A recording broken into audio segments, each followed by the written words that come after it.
Boa noite. Oi, Emílio. Gente, resolvi abrir a live com a música do Soul, It's Alright. Achei que tinha tudo a ver com a noite de hoje. É um pouquinho alto. E eu vou botar um pouquinho para vocês ouvirem. Estou super feliz de estar voltando a temporada de lives do Bistrô. Mais um momento de troca, de partilha, de conversas gostosas. E fico super feliz de ter vocês aqui, pessoas que já estavam, né, antes e pessoas novas. Tô vendo aqui Mari, Tendre, sempre com a gente, Paulo, meu amor, Ana Costa, estou de volta. Obrigada, Ana, você entrou no teste, né? Super legal. Mari, Estela, querida, Rian, Luciana, Samir, nossa, que bom. Andréa, Constantino, vou ficar aqui só falando das pessoas porque eu tô morrendo de saudade de todo mundo. Mas eu tava dizendo que é super legal poder voltar com mais uma temporada de lives. Essa música é a música It's Alright, do Soul, que é a nossa inspiração da live de hoje, né? Mas vale dizer que nós vamos falar muito mais do que a live, do que o filme, né? A gente vai falar da vida de um modo geral. Meu convidado já está aqui conosco, que é o Emílio Terron, eu já vou chamá-lo. Eu só quero fazer aqui uma introdução que eu acho importante para contextualizar e na sequência eu chamo porque o tempo voa e a gente tem muito para conversar. Primeiro quero agradecer a presença de todos vocês, a presença da minha equipe, Tauana, Jane, Robson, Simone, que acho que ainda não entrou, e o Márcio, né, que me ajuda tanto em todo esse processo de curadoria. E dizer que a live de hoje inaugura uma série. Vocês devem estar acompanhando a publicação que a gente tem feito às sextas-feiras dos microlearnings e começamos a trabalhar com os filmes ou os filmes de animação, os curtas e os longas, que trazem mensagens incríveis que nem sempre a gente presta atenção para essas mensagens quando a gente assiste da primeira vez. Então, o Soul foi o primeiro que nós publicamos, né? Depois teve uma série, publicamos o Pur, que é um curta de 8 minutos, publicamos o Cabeça e Coração. Sexta agora temos uma nova publicação. Enfim, vamos fazer aí uma série, provavelmente uns 10 filmes. E sempre que possível trazer esse filme para essa conversa, para essa compreensão além película, né? Além o que está sendo dito no filme, mas aquilo que nos inspira também. Então hoje a gente vai falar o que você tem feito da sua vida, né? E todas as questões relacionadas a isso do ponto de vista filosófico. E já para dar aqui o gancho da próxima semana, que às vezes no final eu não consigo falar, nós vamos fazer a live no dia 3 com aquele segundo filme que nós publicamos, que é o Pur, que significa o ponto de tricô. E o tema vai ser Por que somos violentos com o diferente?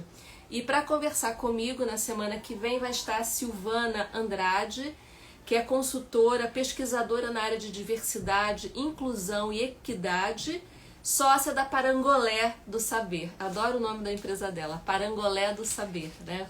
Meio na linha do Carreira Bistrô. Então eu acho sensacional. Bem, é isso, não quero perder tempo aqui, né, porque acho que a conversa vai acontecer. E eu quero convidar o Emílio, vou trazer o Emílio aqui para nossa... Estou já te convidando. Emílio, eu já apresentei ele outro dia num evento fechado que nós fizemos, e eu disse que Emílio, além de tudo que ele é, que eu já vou dizer, Emílio mora no meu coração, né? E por incrível que pareça, a nossa relação ela não é tão assim, de tanto tempo e não é tão próxima, mas é de uma conexão incrível, né? Eu adoro ouvi-lo, adoro conversar com ele e achei que era egoísmo demais ter isso de forma privada, né? Então, estou buscando criar espaços para que a gente possa trazer um pensamento, né? Um olhar diferente, filosófico para o nosso dia a dia, né? Para o nosso dia a dia, nossa vida pessoal e a nossa vida profissional. Então, Emílio, super, primeiro assim, você não sabe a felicidade que eu tô duplamente, de recomeçar a série de lives e de ter você comigo nesse projeto que é além da live, né? Então, muito obrigada por estar aqui hoje. Obrigado você, Daisy. Obrigado pelo convite e pela ocasião de ter apresentado o filme para mim, né? Então foi um ótimo encontro esse com esse Sem filme, dúvida. que eu acho que vai dar margem aqui para uma prosa boa, né? Eu não tenho a menor dúvida. Eu sempre conto para o pessoal que está nos assistindo os bastidores. Na segunda-feira, nós tivemos uma conversa, pessoal, sempre de preparação, né, para a live, no sentido da gente organizar as ideias. E foi um papo de quase 2 horas, né? E se pudéssemos, teríamos ficado mais tempo, porque as conexões são tantas, né? Os links, as reflexões são tão profundas. Então, eu tenho certeza, a gente tem 1 hora, mas eu tenho certeza que a gente vai fazer o bom uso dessa 1 hora e todos estão convidados a participar. Peço desculpas antecipadamente, nem sempre eu consigo trazer aquela boa pergunta no meio da conversa, mas eu estou atenta aqui, tentarei ao máximo incluí-los, né, na participação de vocês. Então, desde já, por favor, postem, comentem, eu vou fazer o meu possível aqui para estar atenta a tudo que está acontecendo. Bem, quem não conhece Emílio, antes de tudo, é um cara genial. E é filósofo, ele é um especialista, um consultor na área de educação e na área de cultura, com uma experiência corporativa extensa, uma experiência acadêmica brilhante. E é uma pessoa que é daquelas que passa na nossa vida e que, quando a gente vê, a gente está diferente, né? Só naquele encontro, só naquele olhar, só naquela troca. Eu não sei dizer mais, Emílio. Acho que se você tiver que apresentar um pouco mais de você, fique à vontade. Imagina, Daisy, é uma alegria imensa, assim, essa ocasião mesmo da gente ter criado situações para estar junto, né? Trazendo coisas que são comuns à nossa história, né? E estendendo isso para outras pessoas. Então, para mim, assim, é um presente mesmo que a vida deu. E agora vai ser um momento da gente conversar sobre coisas assim que eu nem sei por onde você quer começar, hein, Deise? Então, eu vou fazer o seguinte para tentar ajudar a gente. Algumas pessoas me disseram que não tinham tido a chance de ver o filme, né? E eu faço aqui uma sugestão que não deixem de assistir. Eu acho que até a live pode abrir ainda mais assim a curiosidade da beleza, da mensagem que está presente em cada cena desse filme. Mas assim, eu não vou dar nenhum spoiler, né? Mas acho que é importante trazer alguns pontos que eu destaquei aqui antes de eu entrar na live propriamente dita, né? O filme, ele trabalha, o nome do filme é Soul, e ele investiga a questão da alma humana e a sua jornada. O nome Soul é muito interessante porque ele tem duplo sentido. Porque trata da vida de um cara que é músico de jazz, e para quem não sabe, soul também é um gênero musical derivado do jazz. Então tem aí uma dupla conotação que é a alma e é a própria música que faz parte do propósito de vida dele, né? Então já é uma coisa assim muito interessante. E de forma muito rápida, o Joe Gardner, que é o cara, e vale a pena destacar que é o primeiro protagonista negro da Disney Pixar, né? Então também isso aqui é um fato de uma questão que a gente vai falar também sobre esse aspecto, né? Quando ele finalmente está próximo de realizar um grande sonho da vida, que ele define como propósito, ele sofre um acidente e a alma separa do corpo, né? E ele vai para um lugar que é chamado pré-vida, que é o The Great Before, como é trazido no filme, né? Onde ele encontra almas que estão sendo preparadas para vir para a Terra, para o mundo, né? Que nós vivemos, né? E ali começa uma questão existencial, porque Joey não quer morrer, né? Ele não acabou, ele não concluiu a missão dele aqui, o propósito dele. E lá pelas tantas, ele acaba conseguindo ser mentor de uma das almas que está na fila para vir e que não quer vir para a Terra porque acha a vida aqui na Terra completamente desinteressante, né? E em cima disso, né, eu não quero prolongar mais, porque eu acho que vale vocês assistirem, começa o encontro dos dois, né? Porque do primeiro momento a gente poderia dizer que é o conflito dos dois, mas é o encontro dos dois nas suas questões, né, e no seu processo de existência. E tem cenas hilárias e tem cenas comoventes, né? E, enfim, eu não quero falar tanto mais, porque realmente vale vocês assistirem e entender, né? É um filme que fala de propósito, é um filme que fala de viver a vida, né? E é muito interessante. Então, eu quis fazer essa introdução, ainda que bastante rasa, para que vocês entendam por que a gente está conversando sobre tudo isso, né? E a força de cada questionamento que a gente está trazendo, de cada reflexão, baseado, até como o Denise trouxe agora, nas metáforas que o próprio filme traz. Não é isso, Emílio? Tem algum assim, complemento que você queira fazer sobre o filme? Não, tá perfeito. Assim, a sinopse tá maravilhosa. É exatamente disso que se trata, né? Exato. Então, eu não sei agora por onde que Nosso desafio. Não, então vamos lá. Acho que a primeira boa pergunta para se fazer é assim: por que essa questão que o filme traz e que até nós aqui do Carreira Bistrô destacamos como ponto principal quando a gente colocou lá o post sobre o filme, que foi o que você tem feito da sua vida, né? Por que essa grande questão que traz uma narrativa existencial, lógico, né? Por que cala tanto na gente, né? Qual é a singularidade que isso traz, né, em relação ao próprio filme? Tá. Eu, assim, então, só reforçando, né, o teu convite para as pessoas assistirem, eu assisti e fiquei extremamente impressionado, assim, com a qualidade do filme, uma direção, um roteiro assombroso de bonito, né?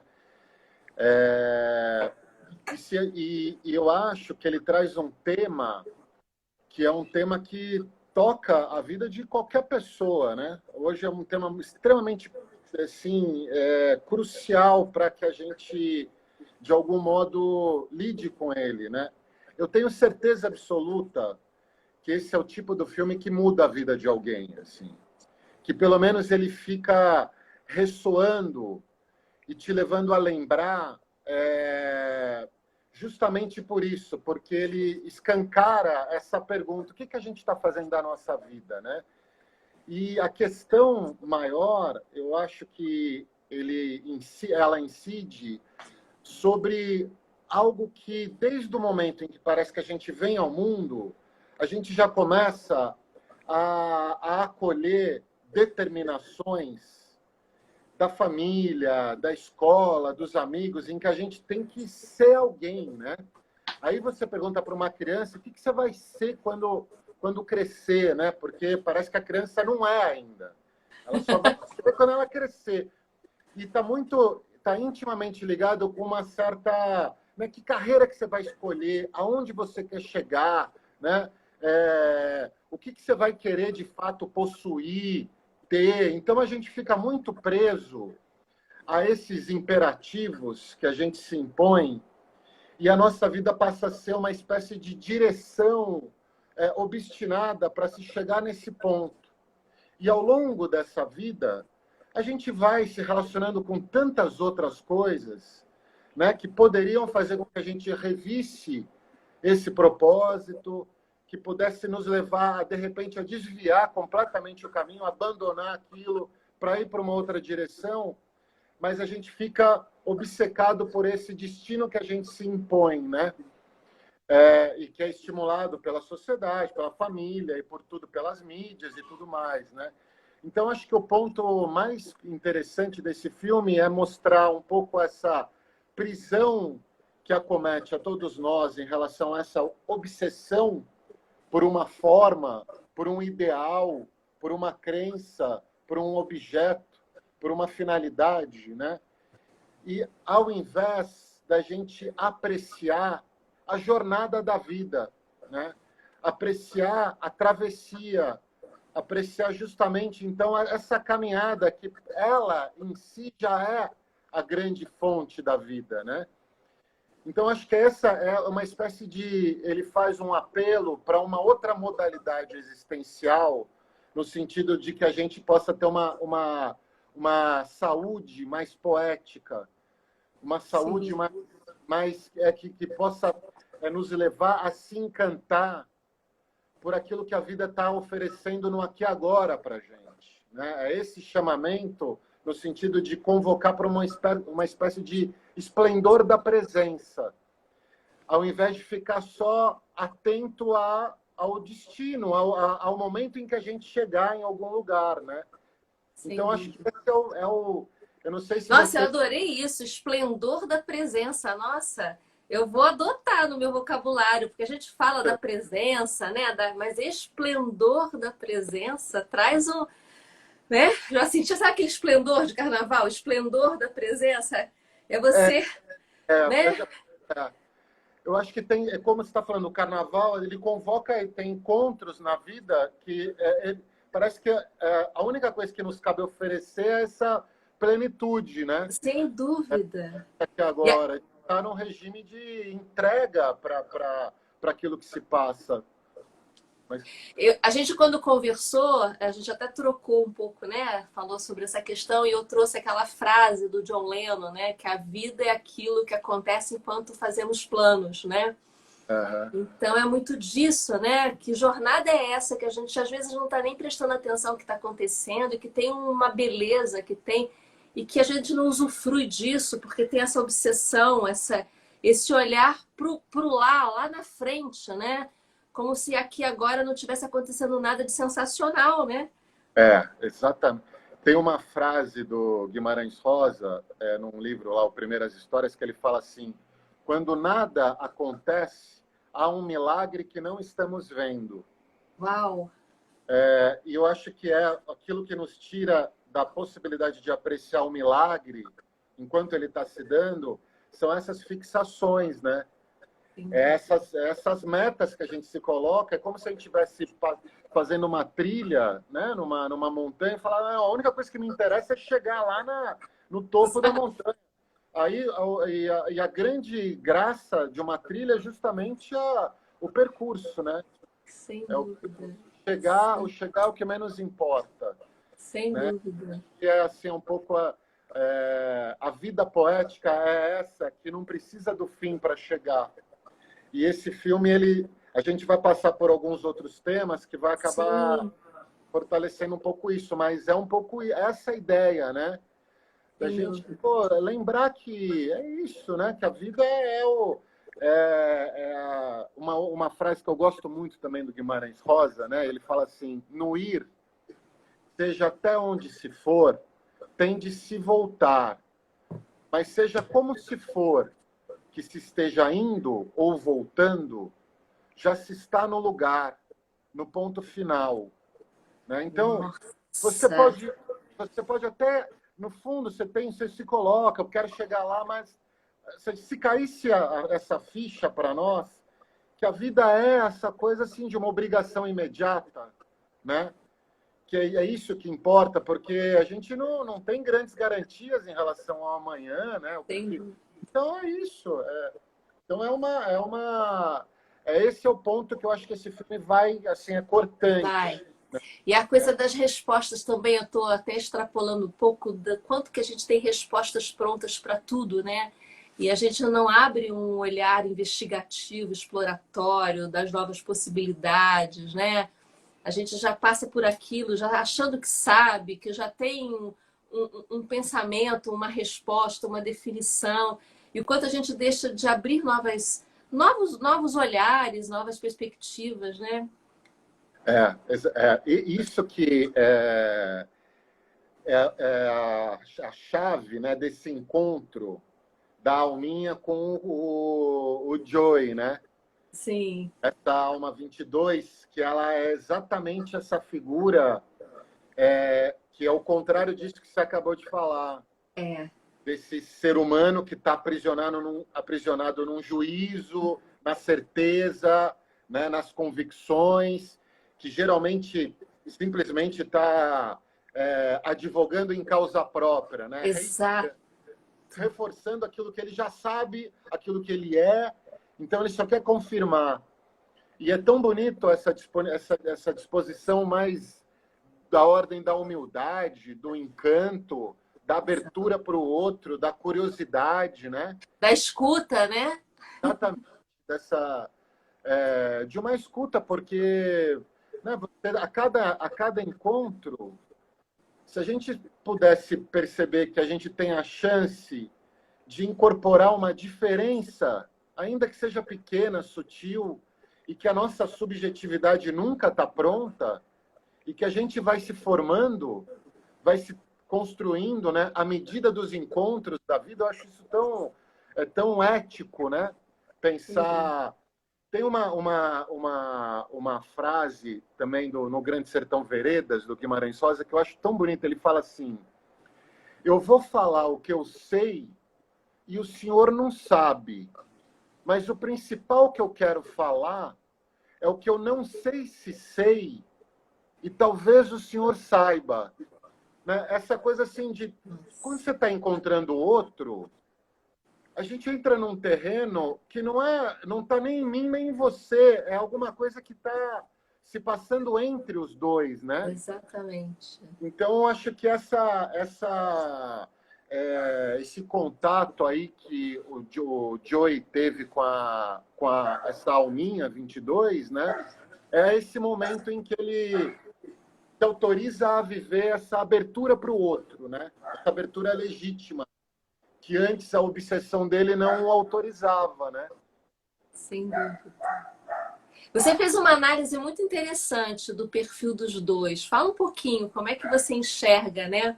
Você trouxe muito a questão até mesmo da, da, da, da crença niilista, né? Sim. Fala um pouquinho sobre isso. Achei tão bacana.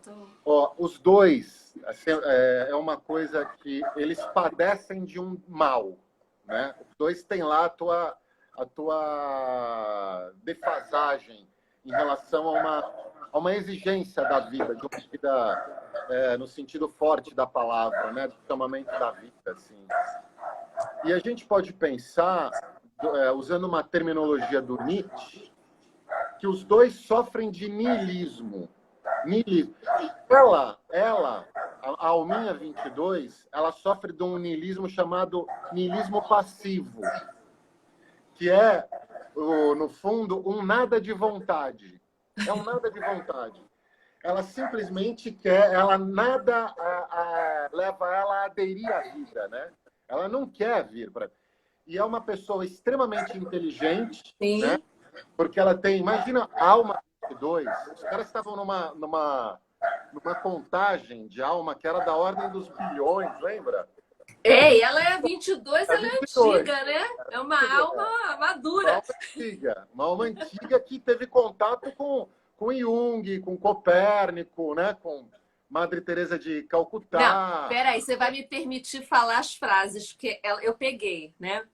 A Madre Teresa fala assim para ela: eu tenho compaixão e devoção a todos, todos, menos você. Eu te odeio.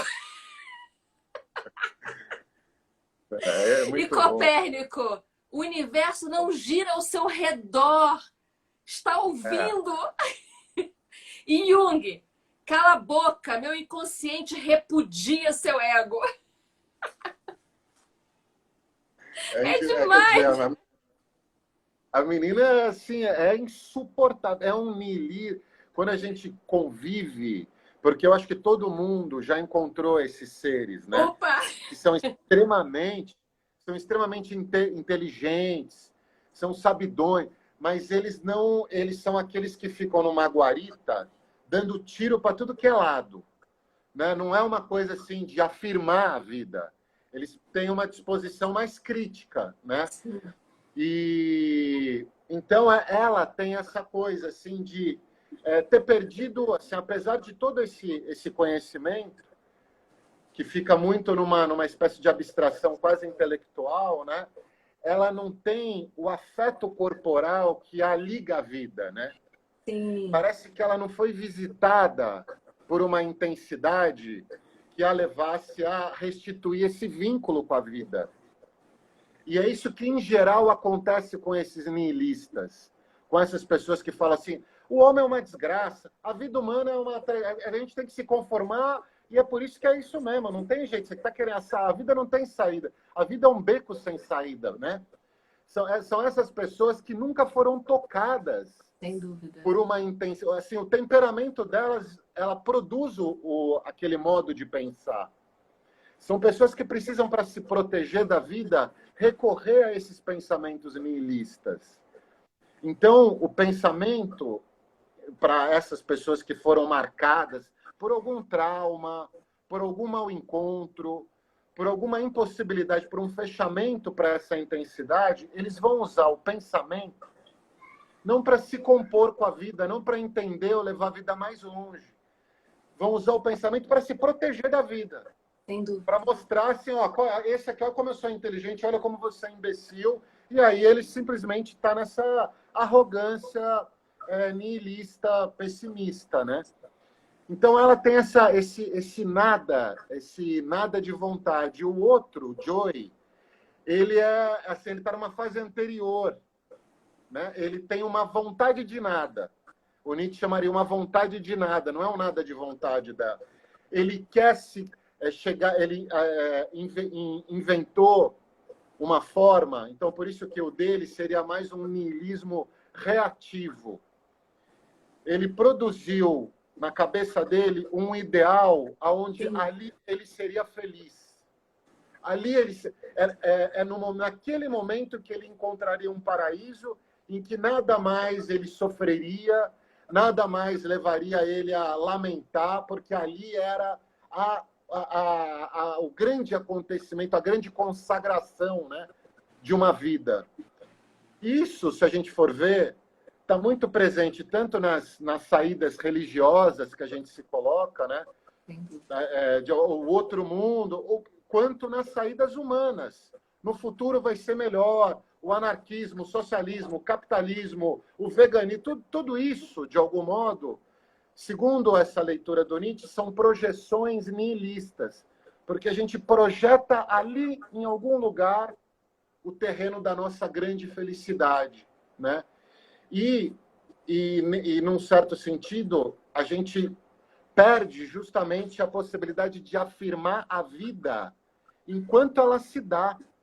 Então, é uma negação da vida. Por isso que ele chama de niilismo, Nietzsche. São duas formas de negação, né? E aí, então, tem essa coisa, assim, bom, a gente conversou, né, na nossa... Quer dizer, bom, mas aí esse filme está falando para não ter propósito, para não ter projeto, para abortar tudo isso. É disso que se trata, né? Foi isso que a gente conversou um pouquinho, né? Você quer falar um pouquinho? Assim, não, segue, tá maravilhoso. Pode seguir. Acho que é um encadeamento aqui do pensamento. Fique super à vontade. Porque foi isso que a gente viu. Quer dizer, tem uma coisa assim que é muito interessante, essa vitalidade que desperta no Joey. A música, o jazz, né? Querer tocar. Isso é extremamente... É um atrator vital, é um vínculo com a vida, né? É uma vida com uma disposição real, né, para se engajar nela. Então, assim, o que a gente está falando, a crítica desse filme, e eu acho que é uma coisa muito bonita, porque esse filme é uma travessia de aprendizado. Sim. Ele começa de um jeito, ele passa por uma experiência muito forte, um acontecimento que o transforma, e ele termina o filme diferente em relação ao modo como ele começou, né? É como se ele tivesse ultrapassado esse niilismo e chegasse numa disposição diante da vida, que aí é uma disposição que a gente pode pensar uma disposição viva, uma disposição que talvez a gente vai trabalhar mais para frente, daquele que desfruta uma grande saúde. Ou seja, ele passa por uma jornada que leva ele a repensar sobre qual que é o sentido da vida, né? O sentido da vida está nessa forma de uma banda de jazz na qual ele vai participar, né? Ou o sentido da vida está numa outra pulsação, numa outra modalidade existencial, né? E aí, nesse sentido que a gente pode dizer assim, não, a vida precisa de um propósito. É crucial um propósito. É crucial a gente acreditar, ter algo pelo que lutar, né? Então, a gente pode pensar, os propósitos, eles de algum modo servem não para justificar uma pobreza do presente, que em geral é aí que eles entram. Você fala, tudo bem, eu estou sofrendo hoje, mas um dia eu vou ser feliz. Um dia eu vou ter um dia eu vou ser diretor, um dia eu vou ter minha casa, um dia eu vou tocar naquela banda, um dia eu vou ser um ator da Broadway, um dia eu vou ser Quer dizer, isso aí a gente usa esse tipo de esperança simplesmente para suportar assim, uma claudicância do presente, né? Agora, você pode usar um propósito que seja uma espécie de agente intensificador do presente. Ainda que ele não aconteça plenamente no teu presente, ele já está intensificando o teu presente, né? Ele está engravidando o teu presente, ele não está justificando a tua impotência do presente, ele está alimentando, nutrindo o teu presente. E aí eu acho que pode ser uma coisa interessante da gente pensar esse propósito não como um propósito formal, objetal, ideal, mas como a gente pode pensar esse propósito mais intensivo. Um propósito, como se eu pudesse falar, como um propósito nietzschiano, de um amor fati pela vida, um amor pelo que se passa, um amor por si, pelo mundo, pelo outro, no mesmo golpe, né? Um sim à vida. O Bergson diz assim, e eu acho que é isso que acontece muito com essa figura. Ele fala assim, tem um momento que parece que a algumas pessoas ocorre uma conversão. Elas deixam de simplesmente olhar a vida de modo abstrato e passam a desejar a vida, a desejar o que acontece. Então, o que eu vejo com esse cara é assim, é uma espécie de conversão que se dá com ele, em que ele chega num ponto em que nada mais vira obstáculo para o exercício da potência de criação dele mesmo.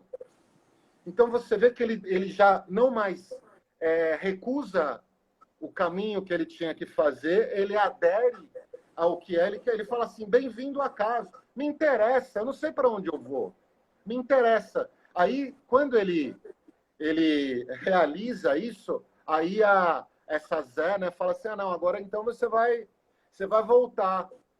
Eu estou dando um spoiler aqui, né? Não, mas tem que falar, né? Quem viu vai entender, quem não viu vai ficar curioso, né? Quem são os Zés, né? Esse é o tipo do filme que vale a pena você ver uma vez, Nossa. duas vezes, porque ele tem algo mesmo de inesgotável, assim. Ele é complexo, é um filme complexo, né? Mas, assim, esse eu acho que é o grande aprendizado, né? Essa coisa, assim, esse propósito abstrato pode ser, assim, uma certa capacidade de você se desprender das formas e das coisas que o mundo te oferece e que leva todo mundo a entrar nos processos de melancolia profunda, porque aquilo nunca é realizado plenamente.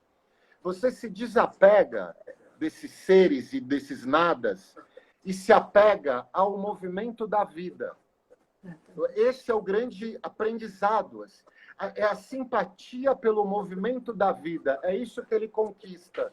Então, eu acho que tem uma coisa assim que ele é salvo Sim. pelo devir criança dessa alminha 22, né? Por causa dessa porosidade extrema de querer descobrir. E ela começa a aderir à vida quando ela sente o corpo, né? Sim, eu ia falar disso. Eu ia falar, vamos falar do corpo, porque é a conexão de tudo, né? Exata, pois é. Porque ela estava numa... É maravilhoso esse filme, porque tem um momento quando eles começam... Quando ela vem pela primeira vez na Terra, né? Ela vai para a rua, aquele ruído, um trânsito infernal e a gente falando alto. Aí ela praticamente está falando, tá vendo? Por que eu não... Por que isso aqui é insuportável, né? Por que eu não queria vir? Mas aí tem aquele momento em que ela experimenta a pizza, né? Ah, que Aí, saboreia. é, aí vem o sabor, assim, a coisa da matéria, do consumo do corpo, e aí vem aqui ó, pequenos registros poéticos. Aí ela começa assim, encontra as pessoas, encontra a mãe do cara, tem uma conversa inédita, né, com a mãe, porque parece que ali, pela primeira vez, eles se enxergam.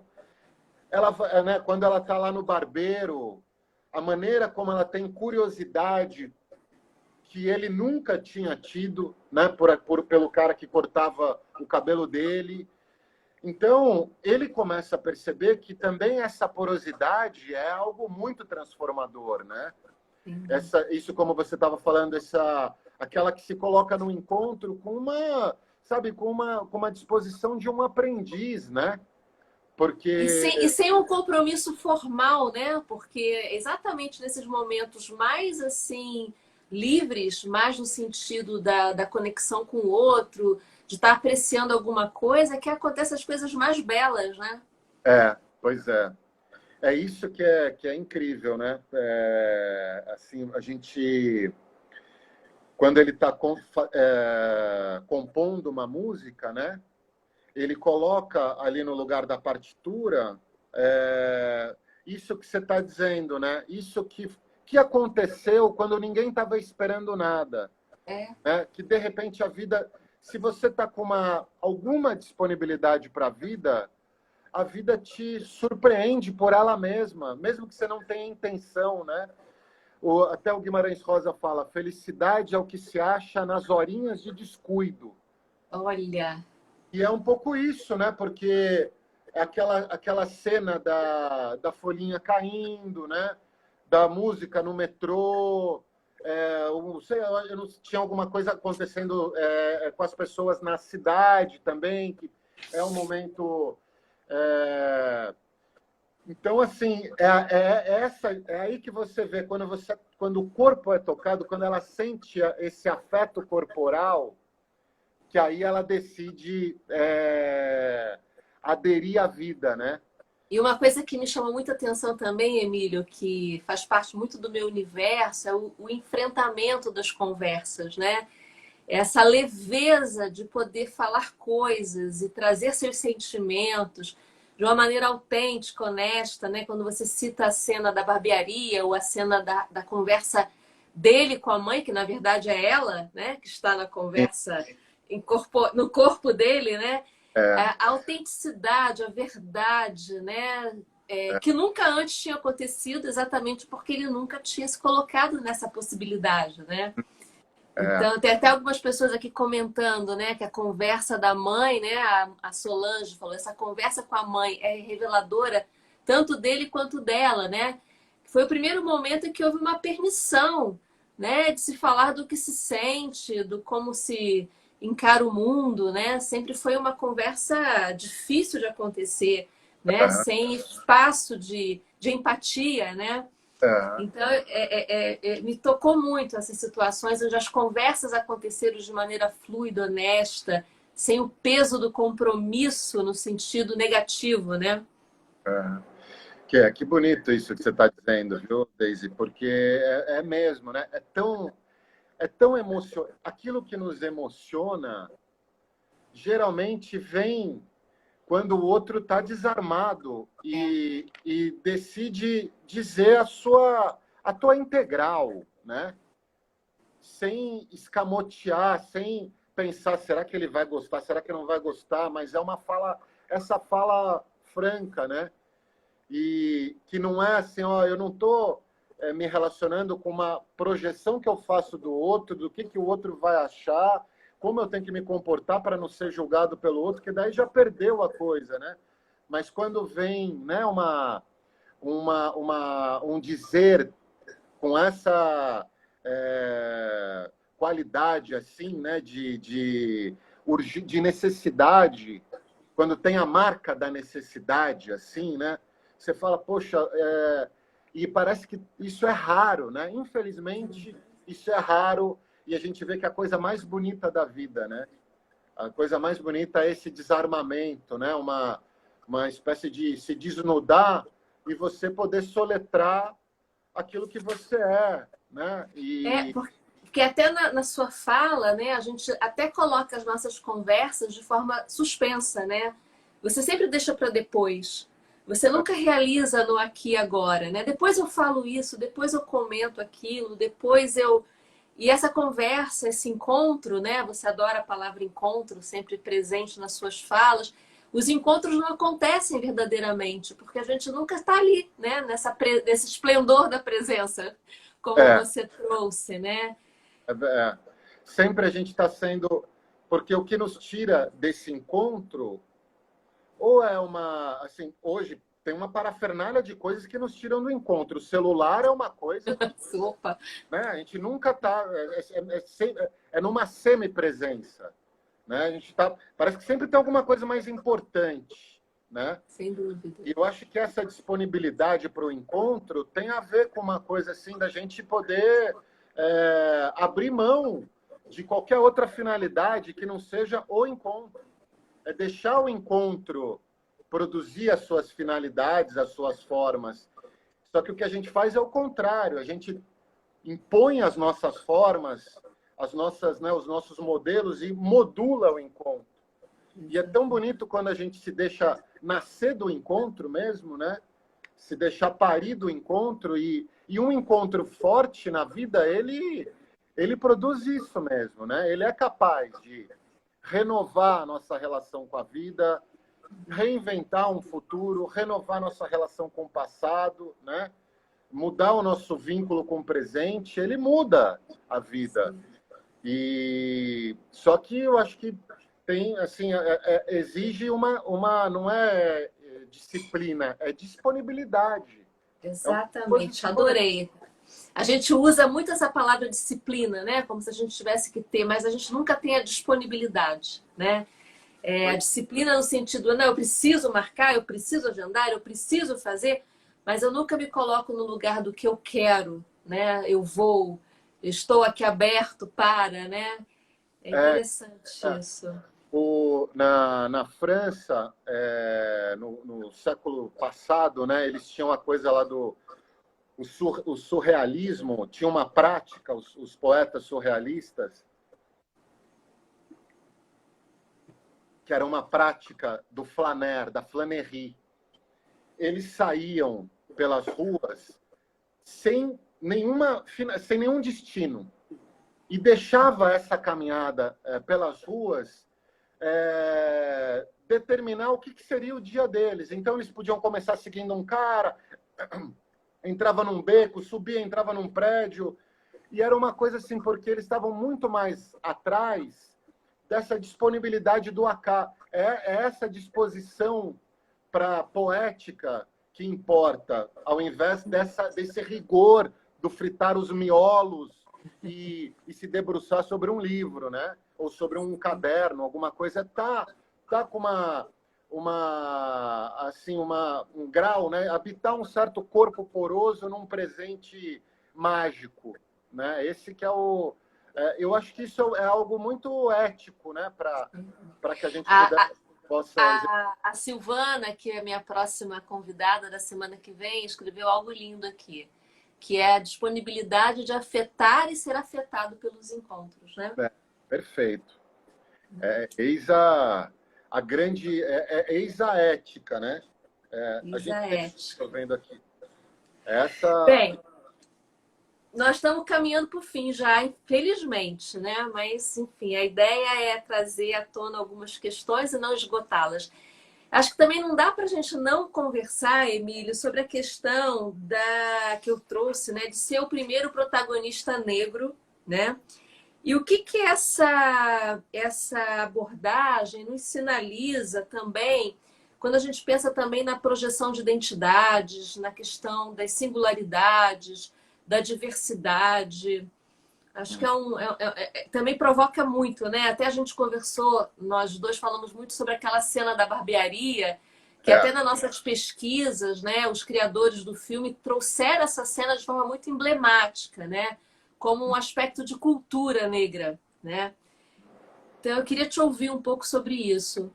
Sim, é isso que também é esse outro aspecto que é sensacional do filme, né?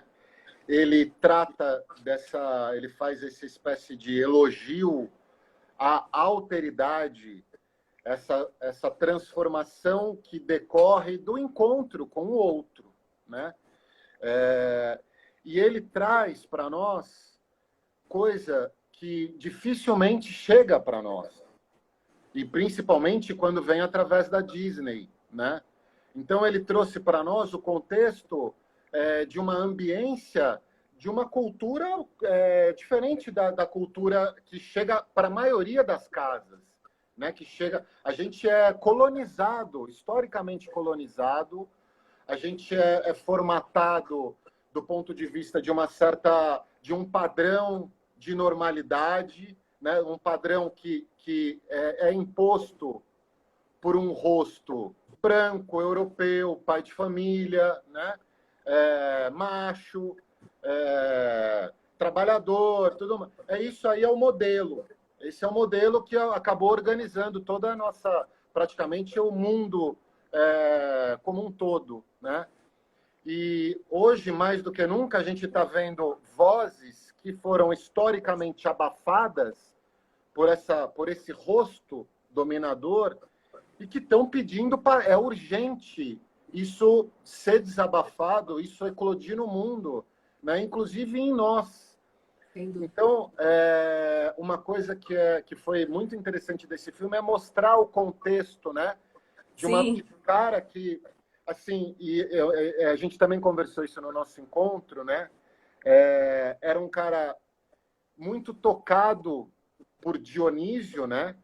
Por essa magia que a arte convoca no sentido de nos levar para um campo extraordinário, um campo transcendental. Então ele é fascinado, né? Pela música, pelo jazz. Então a gente sabe que o jazz é uma expressão que é fruto de uma luta. Imagina se não fosse o jazz, se não fosse o blues. Quer dizer, a maneira como os negros conseguiram encontrar um território. Se não fosse o samba. O samba no Brasil, exatamente, o samba no Brasil. O quanto isso deu um território existencial, uma possibilidade deles existirem com dignidade, dizendo, expressando o que pensam, mostrando uma potência que para esse rosto branco estava completamente encoberta, né? Então, assim, ele traz para nós esse contexto, né, de um universo negro e mostra assim, e quando a gente se relaciona com isso sem essa mediação que é fruto de todos esses preconceitos e interesses que estão envolvidos, a gente simplesmente fala, olha que beleza que é isso, né? E o quanto isso é crucial para a gente viver melhor, né? E o quanto a gente precisa se compor com isso, como a Silvana. A Silvana? Sim. O quanto ele abre um novo afeto para a gente. Um afeto que, para muita gente, sabe, nem sequer existia. Então esse filme também, assim, ele mostra, assim, se abre para um afeto da negritude, e não só da negritude, como dos animais, dos indígenas, das plantas, das moléculas, do tempo, das crianças, das mulheres, do LGBT, né? O quanto a gente precisa se expor a esses afetos que a gente, ao longo da nossa história, a gente não pôde. E agora a gente está tendo a chance, né, de cada vez mais se haver com isso, né? Então, acho que esse filme, além dele fazer um elogio na história da experiência da alteridade do outro, da abertura para o outro, ele também proporciona isso para a gente, né? Porque o negro, para nós, ele é o outro. Ele é esse outro que assim, é uma diferença, né? É nesse sentido, assim, né? A Silvana trouxe uma coisa lindíssima, né? Que é o tema aí de pesquisa dela e que a gente vai falar na próxima semana. Territórios e culturas muito potentes que sempre foram silenciados. Exatamente. É por isso que, assim, eu tenho um cara que eu sempre falo, né? Eu cheguei a falar para você na nossa conversa. Eu acho que bom, no Brasil tem um monte de gente interessante que está pensando sobre isso, né? O Silvio Almeida, a Djamila Ribeiro, Abdias Nascimento, tem grandes figuras, mas nos Camarões tem um filósofo que ele é simplesmente deslumbrante, chamado Achille Mbembe. Eu comprei o livro, vou pegar, peraí. Não vou achar. Vou achar. Aqui, Emílio. Qual que é esse? Não é esse. Tá do... Eu comprei. Esse aqui é da Viviane Mosé. Não, eu achei que fosse. Não, mas eu comprei porque eu fiquei tão curiosa quando você me disse, né? Que é o Achille Mbembe, né? Porque é exatamente essa figura esse é outro. Que está pensando profundamente essa força que pesou sobre a experiência humana, que foi esse projeto de escravidão e como que ele se estende até hoje, né?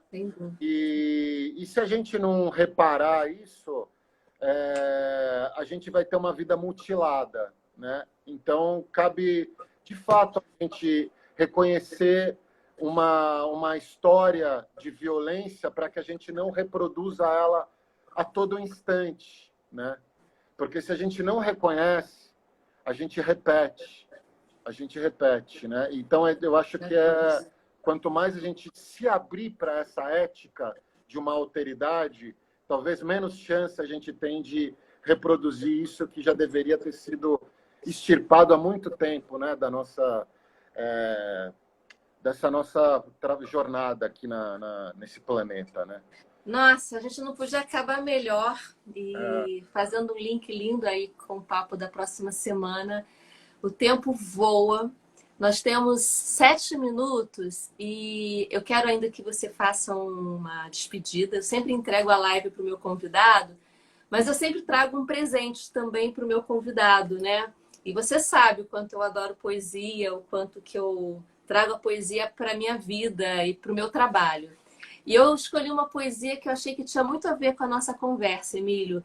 A conversa de hoje é a conversa de segunda-feira. E eu quero ler para você, né? Que eu acho que é assim. Primeiro, quem eu escolhi é Manuel de Barros, que traz um olhar para o tema do cotidiano, né? E que tem a ver com o filme que fala dessa jornada, de olhar para a vida no que está na presença, né? Ele traz o universo onírico, ele fala sobre até de surrealismo, mas ele tem um olhar para a presença, para o aqui e agora, né?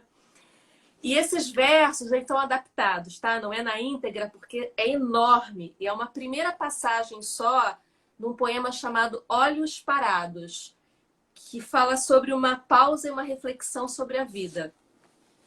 E é mais ou menos assim, tá? Tá um pouco adaptado porque realmente é muito grande. Olhar, reparar tudo em volta, sem a menor intenção de poesia. Por toda parte, sentir o segredo das coisas vivas. Entrar por caminhos ignorados, sair por caminhos ignorados. Ver gente diferente de nós na janela das casas, nas calçadas, nas quitandas. Girar os braços, respirar ar fresco, lembrar dos parentes. Lembrar da casa da gente, das irmãs, dos irmãos, dos pais da gente. Lembrar que estão longe e ter saudade deles. Lembrar da cidade onde se nasceu, com inocência, e rir sozinho. Rir de coisas passadas, ter saudade da pureza. Lembrar de músicas, de bailes, dos namorados que a gente teve. Lembrar dos lugares que a gente já andou e de coisas que a gente já viu. Lembrar de viagens que a gente já fez e de amigos que ficaram longe. Lembrar de amigos que estão próximos e das conversas com eles. Saber que a gente tem amigos de fato. Tirar uma folha da árvore. Ir mastigando. Sentir os ventos pelo rosto. Sentir a claridade do sol. Espalmar os dedos. Confiar bigodes. Gostar de estar ali caminhando. Gostar de ser assim esquecido. Gostar deste momento. Gostar dessa emoção tão cheia de riquezas íntimas. Descobrir que não nos falta nada. Dar um suspiro bom de alívio. Olhar com ternura a criação e ver-se pago de tudo. Descobrir que, afinal de contas, não possui nenhuma queixa.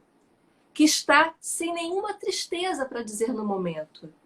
Lembrar que não sente fome e que os olhos estão perfeitos. Para falar a verdade, sentir-se quite com a vida. Que maravilha, hein? Isso, olha, eu não conhecia esse poema dele. Eu vou te mandar. Ele é imenso, imenso, né? Mas você, Deise, você pegou o poeta, assim, a tradução, o que seria a materialização de um poeta brasileiro em relação a esse filme, é Manuel de Barros. É exatamente isso. Aquilo que percorre a obra do Manuel de Barros assim, convida a gente para essa mesma posição que o filme tá marcando. Sabe onde convida? No esplendor da presença. Sim. E essa coisa assim dele, assim, ele celebrar aquilo que uma sociedade, ele fala, o que uma sociedade despreza, pisa, mija em cima, cospe, aquilo me serve como matéria de poesia, o cisco, o grampo, né? As coisas mais assim, completamente desprezíveis do ponto de vista desse olhar interesseiro, é isso que interessa como matéria de poesia, né? Sem dúvida. Então, eu acho que essa relação com a vida baseado nesse encanto, para além desse encosto metafísico, utilitário, interesseiro, que distancia a gente desse concreto do aqui e agora, né? Então, acho que você terminou maravilhosamente bem. E para eu, só da última coisa que eu acho que pode ser interessante, tem são 10 quadros muito famosos, se vocês colocarem na internet. Nós temos 1 minuto, eu quero que você conclua, tá? Mas é seu. É 1 minuto, só para te avisar. São 10 quadros chamados, vocês colocam assim, 10 quadros sobre o Zen Budismo. É a travessia de um sábio do Zen Budismo. Então tem aquele quadro do começa o quadro com alguém que está procurando um boi, o cara monta no boi, domina o boi, até que o boi desaparece. E aí esse filme é exatamente essa. Às vezes a gente precisa de um propósito como um boi, montou no boi, você dominou o boi, quando você vê, aquele boi era um pretexto. E foi isso que aconteceu. No fundo, a travessia desse Joy é a travessia de um monge. Ele tem esse devir monge, em que ele descobre, no final, que o boi não existe, o jazz não importa. O que importa é isso que você está falando, que você traz nessa poesia do Manuel de Barros, né? É essa apreciação, essa fruição molecular da nossa caminhada aqui, né? Uma dilatação dessa percepção para o aqui e agora, né? Essa expansão desse presente. Eu acho que é. Então, eu agradeço. Nossa, eu tô aqui. Esse Instagram tinha que ser, né, maior, mas eu também acho que as boas conversas são essas. A gente, para também fazer pensar e a gente voltar novamente. Não pode ser cansativo, né? Sim. Então, fica o convite para uma próxima. A gente tem uma programação intensa, né, Emílio? Que a gente vai estar divulgando aí em breve. Eu vou estar comunicando o nosso próprio encontro, do próximo encontro do Breakout Session. Eu vou colocar isso na pauta aí para os grupos que estão participando conosco. Quem me perguntou, o poema se chama Olhos Parados, né? E, gente, só gratidão, agradecimento, alegria por estar no esplendor dessa presença aqui com você, Emílio. Muito obrigada, muito obrigada. Mas, obrigado eu, Deise. Maravilhoso. Adorei a prosa. E que venham outras, muitas outras. Gente, super obrigada. Semana que vem estarei aqui com a Silvana Andrade, da Parangolé do Saber, falando sobre o outro filme que a gente colocou no nosso Instagram, que é o Pur. Quem não assistiu, 8 minutinhos de curta, mas uma mensagem tão incrível quanto essa do Soul. Emílio, beijo enorme. Beijão. Boa noite para você. Boa noite a você e a todos que estavam aí com a gente. Beijão em todos. Se